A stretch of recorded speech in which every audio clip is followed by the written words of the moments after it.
Y'all hear? Is this working? Yes. There we go. Technology. Welcome, everyone. Thanks for coming out. My name is John Norris, and I'm the opening act. I feel like I'm on a coffee house here today. I had the pleasure of traveling and campaigning with Elizabeth Warren's husband Bruce yesterday, and it was a new experience being upstaged by a dog. Because Bailey, the family dog, was with us as well. But it was a great time with them. I'm the former chair of the Democratic Party of Iowa. I've been active in Democratic politics my entire life in the state. And like all of you, take this immense responsibility to choose who to support in the caucuses incredibly seriously. I would guess I see some Warren buttons, so some of you are Warren fans. I'm also talking to a lot of folks across the state who still are trying to figure out what to do on caucus night. And I get that. It's an incredible, we take it such responsibility for this decision of who we send on to the rest of the nation. And the stakes could not be higher. They've never been higher in my lifetime, and I'm certainly yours as well. With our, just the absolute certainty we're looking for that we can beat Donald Trump. I approached my decision, I'm old-fashioned. I approached my decision first, who is ready to be a good president? Now, it's a novel notion, given who's in the White House now. But my first conversation I had with Senator Warren was back even before she announced. And that was when I want to talk to any candidates I was interested in about. We had a great conversation. I served in the Obama administration from day one. And I served in the Vilsack administration, so I've been inside the executive branch government. And the incredible power you have as an executive to empower agencies and your cabinet officers to go do good government on behalf of the people. And I wanted to make sure whoever I supported, whoever we put in that presidency, is ready to unleash that power to do good things that we desperately need to have done for people in this country. So we got into a conversation about how she got the Consumer Financial Protection Bureau started. And it is a great example of her both intellect, her savvy, her leadership, and her understanding of what you can do in the executive branch. Because she took on the wealthy special interests of the financial industry. She took on Republicans, and frankly, at the start, took on the Obama administration. Kind of said, nice idea, but you'll never get it done. Well, she got it done. She got it done because she had such a deep understanding of how the financial industry works and how many bankruptcies have destroyed families, and especially those families without health coverage. And we had further conversation. So I have the utmost confidence that she will be a great president in that Oval Office and command the respect of everyone and bring all voices to the table, which we don't have in government today. My second P, so the first is who could be president. Second P is policy. Because I don't want to, even someone who may be an effective president, if they're not going to enact the policies that I feel we desperately need, I don't get out of bed in the morning wanting to go to work for them. And I think we have to have the kind of energy and enthusiasm behind a candidate to win. And I helped Senator Warren with the development of her rural and ag policy. I'm a farm kid from Western Iowa, and I'm very concerned about the future of rural Iowa and agriculture and family farms and our environment. And she got it. Right away, we stood in the banks of the Des Moines River, just north of Fort Dodge. We talked about soil health and water quality and climate change and how farmers can be part of solving climate change by sequestering carbon through their farming practices. I love the way her mind works. She grasped it right away. Now, if you've read all of the Warren policy papers, you're a much more voracious reader than I am. But here's the thing. You will find a common thread through every one of them. And that's the problem in our government today. If we don't take back the power of our government from the wealthy special interests that dominate and dictate policy in this country, we will never have universal health care. We won't battle climate change. who won't support education, and on down the line of all those incredibly important progressive issues that we are losing ground on every year because of the power of the wealthy special interests who dominate our government. And like I said, I've worked in the Obama administration, I've worked on Capitol Hill in Congress and the state government, and at every table, folks with money dominate the conversation, and they get the best seats. And she understands that. It is core to her message. If we're going to have big structural change, it starts with reforming how our government works and make sure that it works for people, not special interests.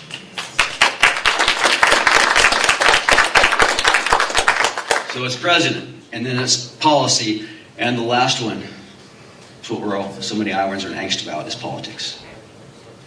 Because we so desperately have to beat Donald Trump.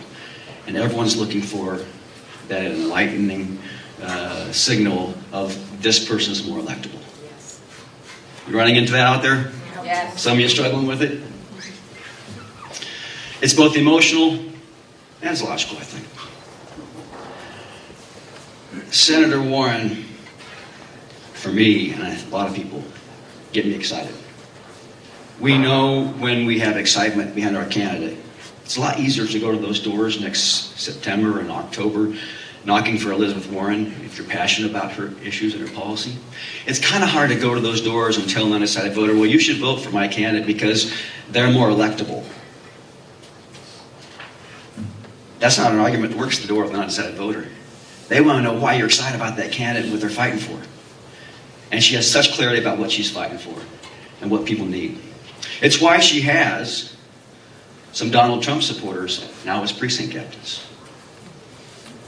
and Republicans, and some independents and Democrats. Well, let me just say, you can listen to the pundits, and everyone will try and spin you on electability. But you all remember President Dukakis, right? You remember President Kerry?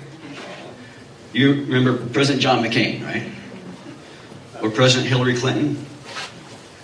Those are all candidates that somehow tried to, scoot up close to the other side and convinces that made them more electable.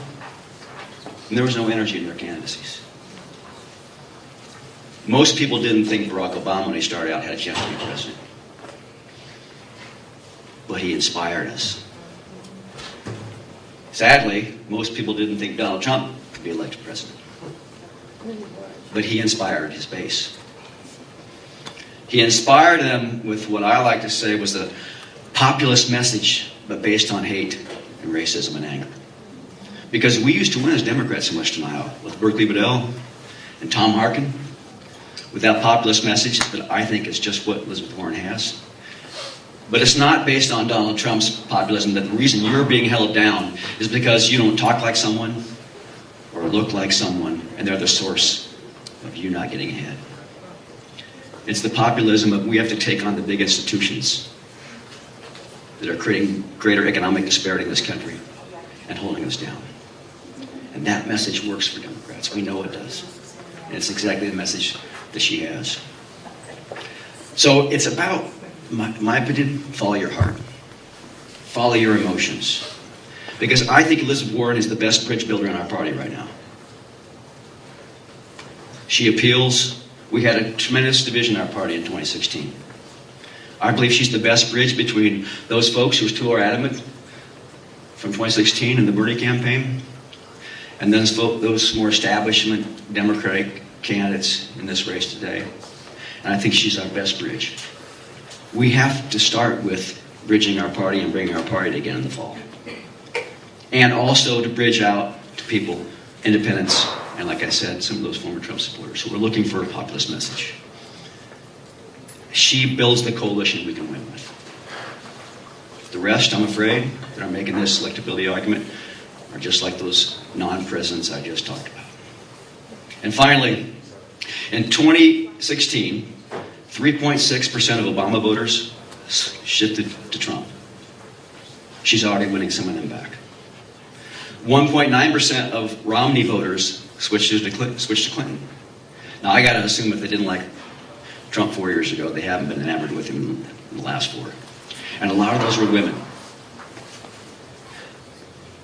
I believe we can win even more of those voters back. We saw, we're going to hear from one of the great women who got elected in 2018 in just a minute. Women went throughout Iowa. We picked up 2 congressional seats with women. I like to say we have a 4th women member of Congress when Katie Porter comes up here.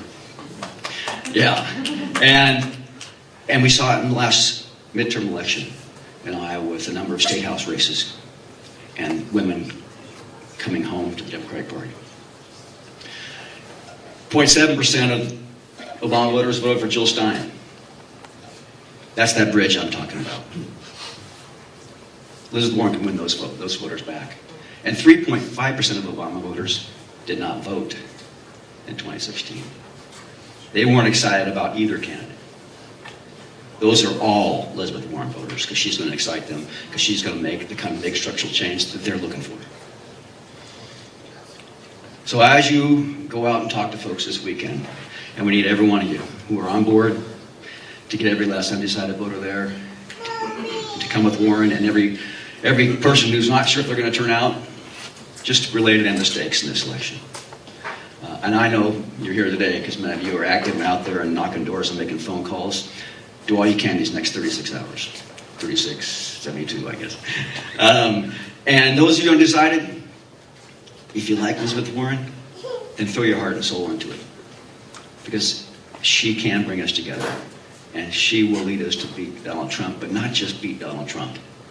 Begin to change the way our government works. It's the reason she's running, and the reason I have great hope that we're going to send her out of Iowa on path to nomination, and who inspires me to work hard from now to Election Day to change this country and elect her president. So I hope you'll do all you can, and I really appreciate you being here and let me share with you. And I think Langston is coming up next with the campaign. Thank you very much.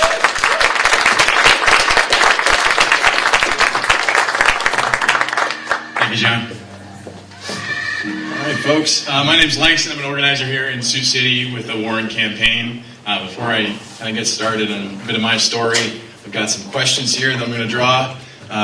Only a few people submitted, but the lucky few are going to probably get a chance to ask some questions to the Congresswoman Porter. So pay attention to the numbers here if you do have a ticket. The first one is 4953. You can raise your hand. That's great. And the next one here is 4952. Nice. All right. And the last one is 4951. Awesome. Okay, so you folks will get a chance to ask Congressman Porter a question when we get going here. Like I said, I'm an organizer here in Sioux City, and I just want to first thank you all for welcoming me into Sioux City and so many of our staffers across the city.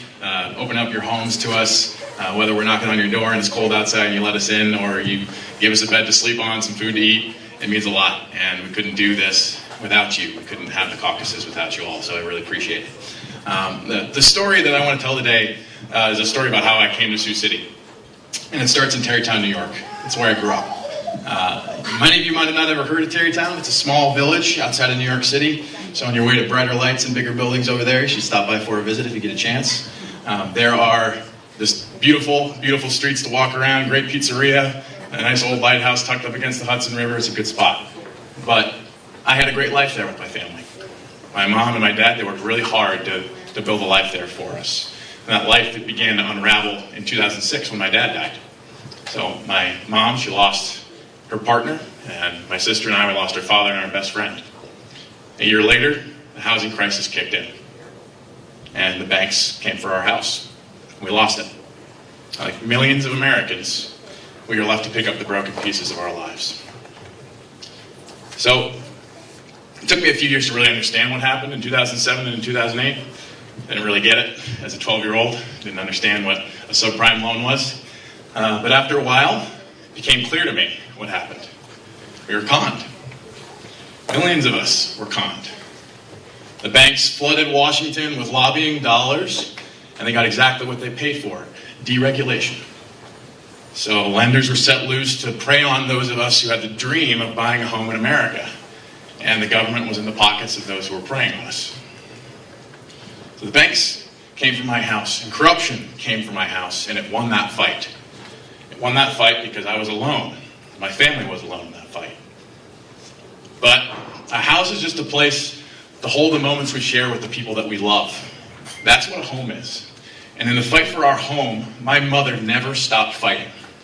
She moved us across the country, she pulled all her strength together, and she held us together as a home. So I learned a lot of lessons from my mother, but the one that brought me out here to Iowa was the lesson that keeping your home together is a fight. And Elizabeth Warren understands that. She has been in this fight for her entire life. She understands that protecting what we love, protecting who we love, is a fight. And you can look back to how I learned about Elizabeth Warren, which was, after my house was taken from me, I saw this woman on television. And she was calling out the bankers, she was calling out the lenders, she was calling out the government for what they did, for how they didn't protect us. And she started building an agency that was going to protect families like mine. People told her, that's not going to work. It's a good idea, but you're going to lose that fight. But she kept fighting. And the bank spent $1 million a day trying to prevent this from happening. But she won that fight. And then, when she decided to run for Congress, she ran up against an incumbent Republican, popular incumbent Republican. She started that race 17 points behind. Everyone said, go get him, but you're going to lose. Well, she won that fight too. The women in my life tend to have a way of doing exactly what everybody says they can't do. Elizabeth Warren is no exception. When I look around this room, I see some really familiar faces. I see some people who remind me that I'm not alone in this fight. Bryce over here, he gets off of work every day around 5:30, and he goes out and he knocks on doors in the dark. He does that because he wants to make sure that people don't feel alone in this fight. There are people out there in Sioux City who still think they are alone. They don't know that there are those of us that are fighting for them, that Elizabeth Warren is fighting for them. We need to show them that they're wrong. We have 3 days to do that. We have 3 days to show the people of Sioux City, those that are rationing their insulin so that they can pay for groceries, that they're not alone. We need to show the budding entrepreneur who has a great business idea, but she's too afraid to pursue it because she doesn't know what she'll do about healthcare. We need to show her she's not alone. We need to show those that are living in Steve King's district, our most vulnerable citizens. We need to show them that they can be proud of who they are and proud of who they love, and that they are not alone. And we need to show families like mine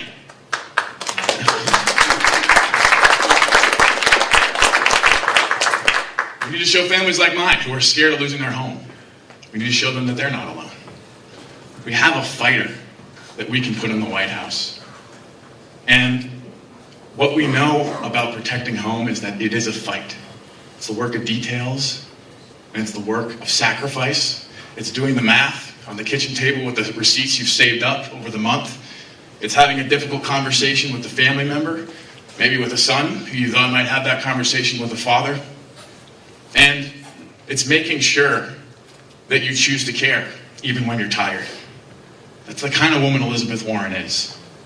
She's ready to fight for us. And we have 3 days to go out and fight for one another. So, Sioux City, I'm going to be knocking on doors all weekend. I was just telling people I'm a little cooped up in here because I want to be out knocking. There's only so much time left. And I know Bryce is going to be out there with me all weekend. And some of the folks in this room, I know you've done it before. I need you to get on it again. We've only got a couple days. And this caucus cannot be decided by media and circumstance. It needs to be decided by the people in this room, by the work that we put in over these next 3 days. Because the person in the White House, that man and everything he represents, it's not just about beating him.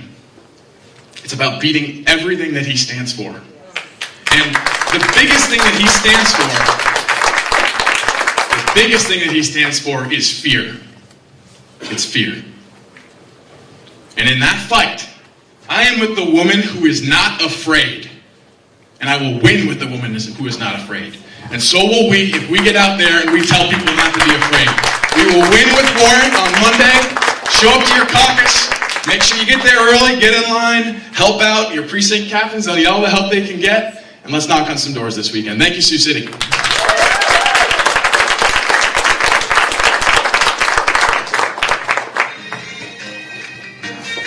Good morning. Hi, my name's Sandy Bass, and I'm the co-vice chair of the Woodbury County Democrats. I'm here today to talk about why I'm caucusing for Elizabeth Warren.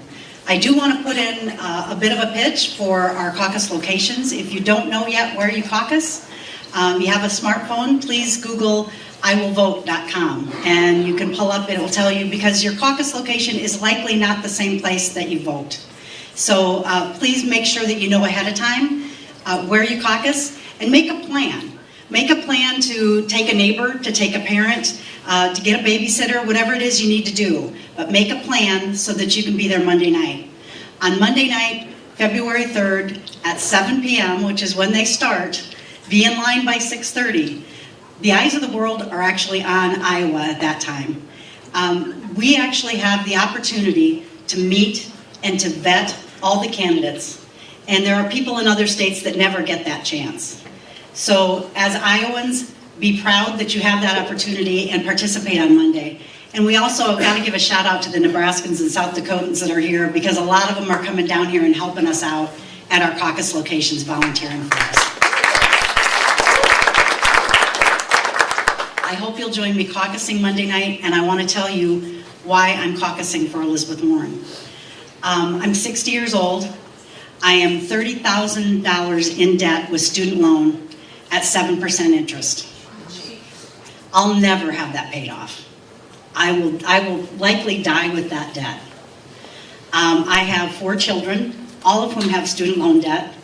My daughter went into her profession that she was trained for and makes $9 an hour and is $20,000 in student loan debt. We really need to do something about not only student loan debt, but medical debt. I have a son who aged off my insurance, had a medical emergency, and within a few days was $4,000 in debt with medical debt. I know countless people, countless Iowans that are under the same kinds of circumstances, and some with even larger amounts than I have. We need to do something about that debt, because debt is crushing us. Families can't pay for childcare. Much less any of the, when you talk about taking your family on a vacation or anything like that, families just can't afford to do that. They're doing all they can do just to get by. So when I thought about the situation of my family and countless other families, all I could think about is, who's going to fight for me? And then I had the opportunity to meet Senator Elizabeth Warren. Now, I've been active in politics for over 30 years, so I've met pretty much every candidate, and most of them more than once. And I've liked candidates, I've worked hard for them, I've caucused for them, but Elizabeth Warren was different to me. When I met Senator Warren, it was in a small group, and she came in and she didn't give us her stump speech. She came in and said, "What's going on in Sioux City? What do you need in Sioux City, Iowa?" And she meant it, and I felt like she was right there talking to me, not waiting for the next event, not waiting to go in and give her stump speech in front of a crowd. I can honestly tell you, I have never met a more genuine and sincere politician in the 30 years that I've done this. I've met fighters, but I've never met a fighter like this one. And today she's in D.C., still fighting for us with the impeachment hearings. But she sent another fighter on her behalf. We're going to listen to Congresswoman Katie Porter, who has deep Iowa roots, as she grew up, was born in Fort Dodge and grew up here in Iowa. And she even taught at the University of Iowa School of Law.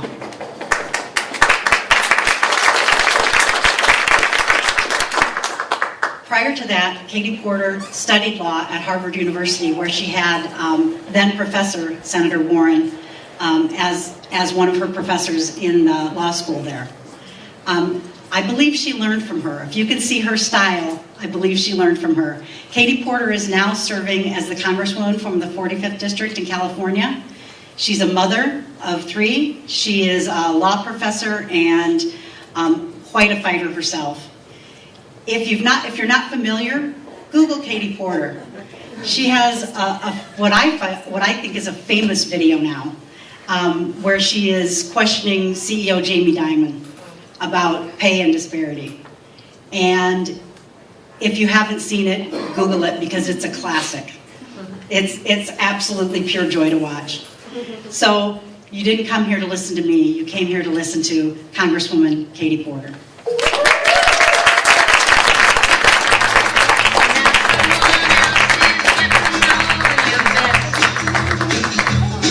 These boots are made, and that's just what they are. Good morning, Sioux City. It's so great to be here. You just heard me introduced as the Congresswoman from California, which is correct. In 2018, I flipped a seat that had been held by a Republican since 1930s and became the first Democrat to ever represent a deeply red area in Orange County. But I'm also, in addition to being a proud Californian, I am a native Iowan. I'm a fifth generation Iowan. I lost track at that point. So it's really just delightful to be back here in Iowa. And I heard the applause for the fact that I taught at the University of Iowa, but I also want all the fans of Iowa State to know that my parents both went to Iowa State. So this is truly going to be a bipartisan kind of event.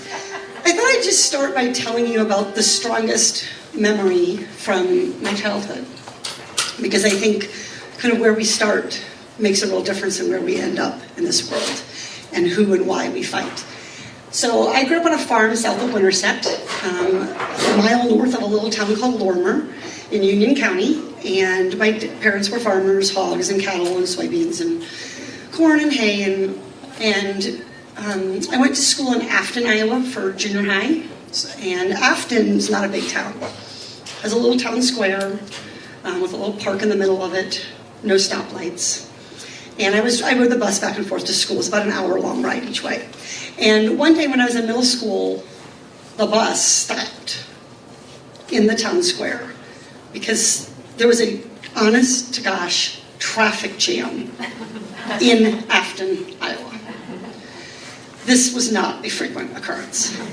And so the kids on the bus started getting rowdy, and we were shouting, like, let's go, come on, let's go. And the driver of the bus said, the bank's closed. And some smart aleck, who may or may not have been me, shouted from the back of the bus, of course the bank's closed, it's 4 o'clock. Because back then, bank hours, they used to close in the afternoon. And the driver said, no, the bank is closed. And when the kids, we all looked over and pressed our faces against that bus window, and we saw, just like you see in the movies, those black cars that come out of Minneapolis or Kansas City. And we saw pickup trucks and farmers, and our neighbors and friends were all lined up at the door of the bank, wondering what was going to happen. And that was a really long weekend. We wondered, are we going to get our money? Is our money going to be safe? What's going to happen to us? What happens to a town or to a family farmer or to a small business owner when there's no bank to take a risk, to bet on you, to help you with your future? And that bank, it did reopen, but the damage to the town, the damage to our farming economy continued for decades. And we still feel those effects in Iowa, across this state. 20 years later, I was sitting in a law school classroom, and I sat in the front row, dead center, because I believed if I sat in the front row that this professor, who was known to be a really tough questioner, wouldn't see me because she'd be looking for lurkers in the back who were not prepared. And I listened to this professor talk about how our financial system is rigged against families.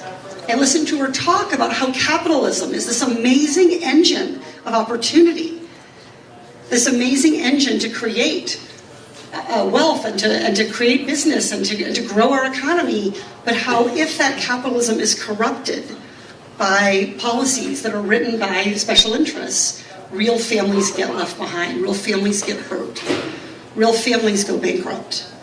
And I was hearing from Elizabeth Warren that day, 20 years ago, the story of my family, the story of my town, the story of so much of rural Iowa. And today, I still hear Elizabeth talking about those same issues, about what happens when Washington is rigged against us when Washington's working for special interests instead of for working families. Now, I grew up in Iowa, and so I did a lot of, my door has been knocked a bajillion times, and I've caucused, and I know that, this is a big process for everybody. But I also think I felt like as an Iowan, we did so much political work. How, when we needed Washington in the 1980s, why wasn't it there for us? Why didn't they remember Iowa? And so when I heard Elizabeth that day in law school, I was hearing someone who understood that in every single pocket of this state, in every single patch of our country, is a family who's trying to do right by their children, by their parents, to get an education, to save a little for retirement, and that we are all part of the engine of our economy. And so our economy should be working for us because we are the ones making our economy work. Elizabeth wasn't just talking about that then, she's not just talking about that day, she went to Washington and she did it.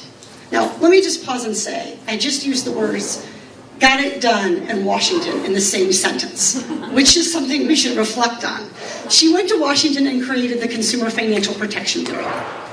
She started an agency, she had an idea. She worked on it, she fought for it, she persisted, she got it made into law, she got that agency started, she ran that agency, and that agency has delivered $12 billion directly back into the hands of Americans who were cheated. And there are two parts about that I want to flag for you. One is that we have an economy where before Elizabeth came along and took on those special interests, we were getting cheated $12 billion. Every couple years, and that's $12 billion that each of us could have used to maybe get our kids a new backpack, or sign up for piano lessons, or get that dental work we've been putting off. She got our money that was stolen from us returned to us, and she got it done in Washington, D.C., a place that is not an easy place to get things done. Elizabeth's going to be our next president, because she is the person who understands what's wrong with Washington and how to fix it. She knows that, as she would say, down to her toes, and she's done it. She is the person who's going to unify our country and be the leader of our party going forward. I know that this responsibility to caucus rests heavily on each one of you, and I know these last final days are a big, big push. But Elizabeth is the person who can defeat Donald Trump. She's also the person who's building the grassroots movement to help re-elect people this year up and down the ballot, but in 2022 up and down the ballot, in 2024 up and down the ballot, so that folks in our state houses and on our city councils are also our county commissioners in places like Sioux City and places like Orange County, California, are all working on behalf of working families and are not being corrupted by big money and special interests. Donald Trump preys on fear. He's trying to make each one of us afraid that we don't know in our hearts who the right leader is for our country. That is a deeply anti-democratic message. Each of you are a caucus goer. Each of you has the responsibility and the power to decide who will lead this country forward, who will make things right on the world stage, who will help address the problems that families are facing, who will change how Washington works, not just for a few months, but for decades to come. That person is Elizabeth Warren. I'm going to be back here on caucus night, not in Sioux City maybe, but I'm going to be back here in Iowa. And I want to see every single one of you caucusing, and please, caucus for Elizabeth. The time to make a commitment is now, and the person to make a commitment is you. Nobody's going to do this work of democracy for us, and Donald Trump is counting on that. So the way we defeat Donald Trump is that we look, and each one of us looks into our own hearts, and we stand up. We have the hope and the courage, and a leader who's led by hope and courage, who will triumph over that fear. That's why I'm all in for Elizabeth Warren, and so proud to be with you here today in Sioux City. Thank you so much.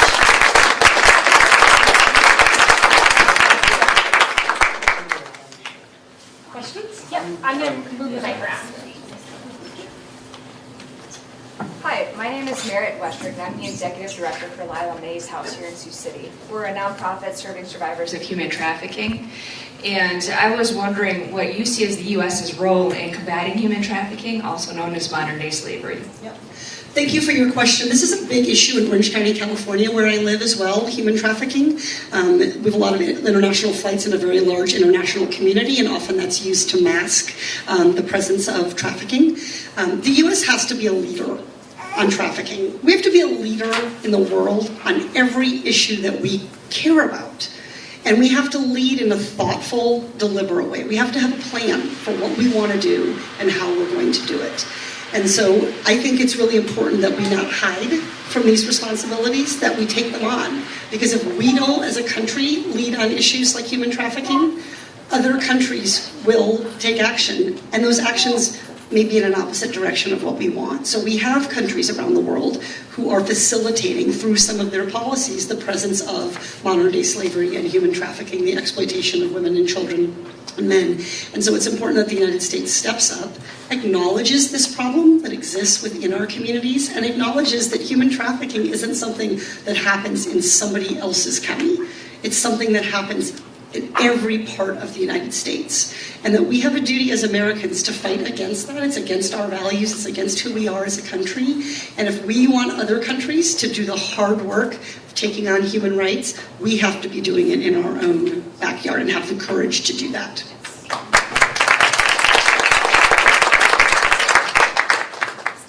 Yes. Snuck up on me.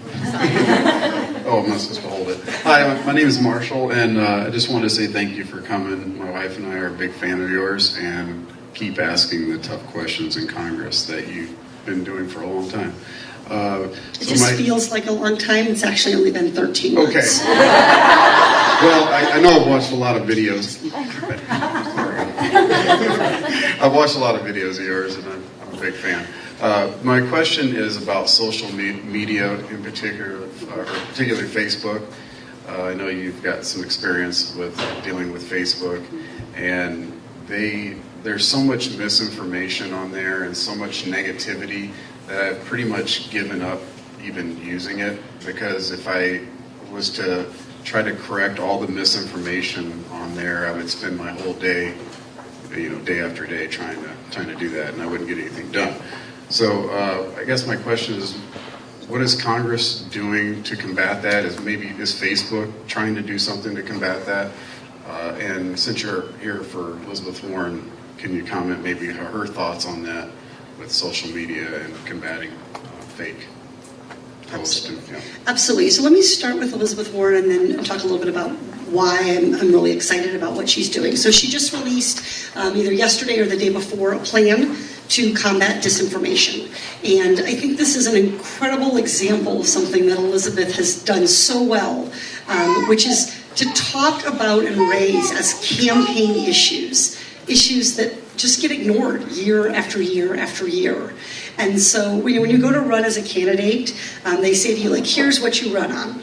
Like, which of these things? And they give you a little menu. Do you want to run on climate change? Do you want to run on gun violence prevention? Do you want to run on, right? As if these 5 problems were the only problems that we faced in this country.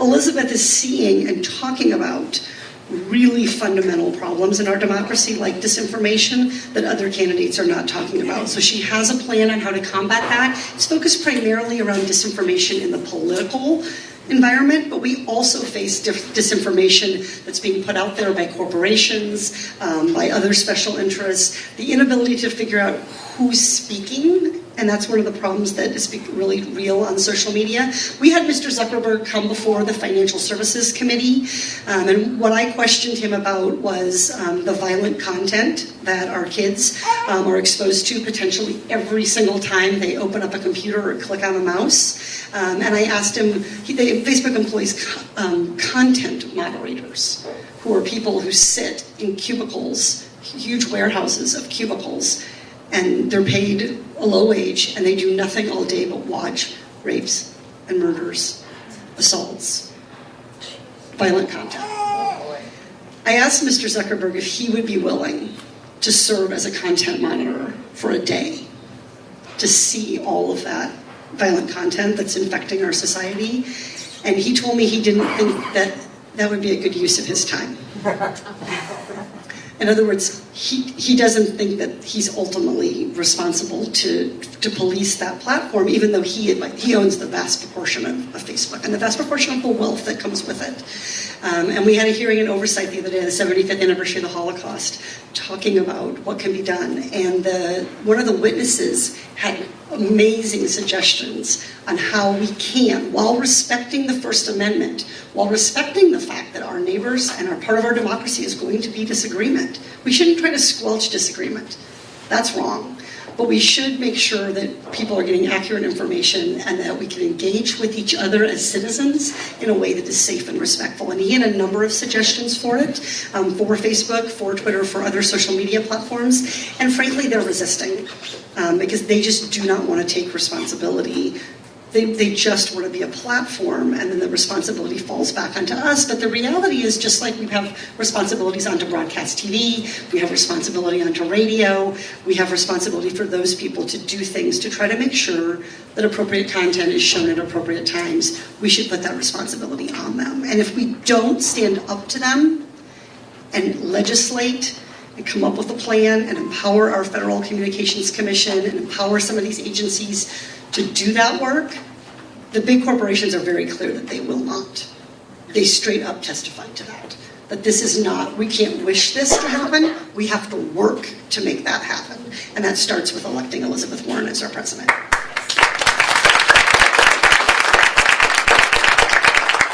Hello, I'm actually from Nebraska. But probably in the past 10 years, our unicameral has become super conservative, and we have a governor that pushes a Christian agenda. And it is likely, probably in the next 2 years, that I would say probably in the next year we'll get a 6-week heartbeat bill for abortion. And I'm just wondering where Elizabeth, not how she feels about it, because I know how lots of candidates feel about it, but like, what's her plan to protect states like Nebraska or Alabama, Georgia, that are coming against this? Yep. So in terms of how do we address this on the ground, recognizing that states are, through their democratic process, taking actions that restrict and limit a woman's right to make healthcare decisions. Part of it goes with understanding the importance of judges and the important role that a president plays in nominating judges, but then also having a strategy to get them confirmed, no matter what kind of Senate we're dealing with in 2020, in 2022, in 2024. President Trump has done tremendous damage to the integrity and the qualification of our federal judiciary. And notice I'm not saying to the ideology. I'm really talking about understanding the job of judging, what that responsibility is.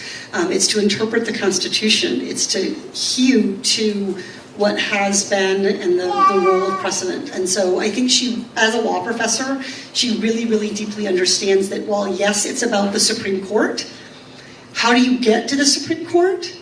A lot of those folks became district judges. It's about building that bench all the way up. They were appellate court judges, and so really supporting that process. I think it's also about, you mentioned the difference between sort of feeling and what you do. So I think how you talk about this issue is really, really, really matters. And so the way I hear Elizabeth talk about it, and the way I always talk about it, is this is a deeply personal thing. No matter what your faith background is, whether it's Christian or something else, this is a personal thing. And I respect each person's choice, each woman's choice. And if that choice is to have a child, God bless. Godspeed. Let's support that family. Let's help make that family, it's like all children, successful. But if that woman chooses to make a different decision, we respect that choice. Yes. It's precisely because we protect people's right to faith that we respect their right and protect their right to worship their God, their Christian God, their Jewish God, whatever they believe. That was the founding principle of this country. And so we should never allow belief in faith to impinge upon someone else's personal liberties and personal faith. That really is a core principle of our Constitution. And I think talking about that way really says to everybody, look, I'm not here to persuade you. I'm here to give you the respect that you deserve as an individual. And what I'm asking in return is for you to give me that respect. And I think that is the way to talk about the issue in a way that helps take the tension down and helps create a better path forward in terms of how do we cool off some of these debates in a way that is true to our country's founding values.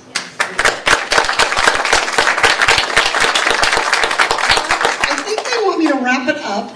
Let me just say, caucus. I get asked from some language. I'm going home to Caucasian tomorrow morning, 6 a.m., and I'm going to be there on the ground for about 36 hours with my 3 children. I'm the first single mother of young children to ever serve in the U.S. Congress. And my daughter is named Elizabeth, and she is a super fan, but she also wants to see her mom. So I'm gonna go home. And when I'm home in California, a lot of my constituents are going to ask me, "Were you in Iowa? What's happening in Iowa?" My constituents in California are counting on each one of you.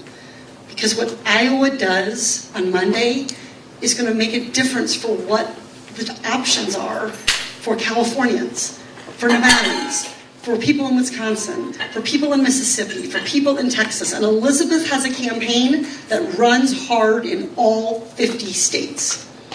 She's not going to leave any voter behind in trying to defeat Donald Trump, and she's not going to leave any American behind, any working family behind when she gets to office, no matter who they voted for. And that is how you unify this country when she becomes our next president. Thank you all so much for being here. Thank you.